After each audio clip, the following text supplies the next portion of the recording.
Welcome to the first episode of our Blackjack series, where we will teach you all about the game of 21. No Oxford degree necessary. Hey Internet, it's Ed here with CasinoHawks.com. So let's get started with a look at the objective of the game. The goal here is to form a hand of higher value than the dealers, without going over 21. Most cards, 2 to 10, are worth their face value. Face cards, Jack, Queen and King, are worth 10, and the aces have 2 values, either 1 or 11. So how does each round unfold? Go on, tell me.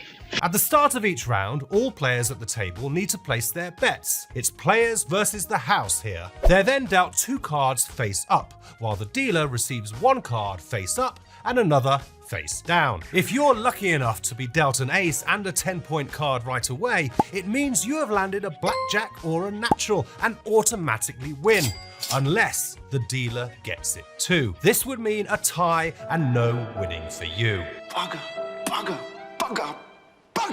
Now, let's assume that no one scores a blackjack. In this case, the dealer moves from the leftmost player to the right and asks each one how they want to act before resolving their own hand. Here, the players can decide whether to hit or stand. If you hit, you receive an additional card that will increase your hand's points according to its value. You can continue hitting until you decide to stand to keep your current score, or bust should your score exceed 21. If you bust, you lose the round and you must forfeit your wager. In other instances where everyone at the table has already taken action, hit or stand, the dealer must continue dealing cards until they hit 17, where they are forced to stand, or go bust. Here, the player with the score closest to 21 wins. Does simply hitting and standing sound boring? I'm naked.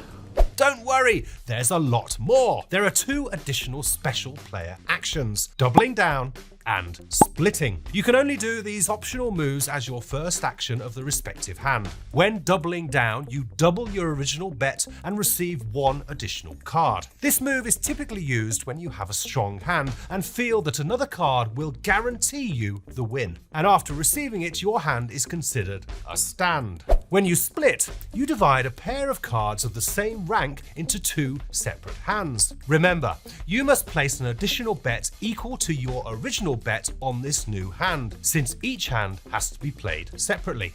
In the case you split aces and receive a 10-point card for one or both hands, this is considered a regular 21 and not a blackjack. This means the payout turns 2 to 1 instead of the usual 3 to 2. But don't worry about payouts for now, as we'll talk about them in a future video. Keep in mind that both these options can be both valuable strategies and risky, since they require additional bets.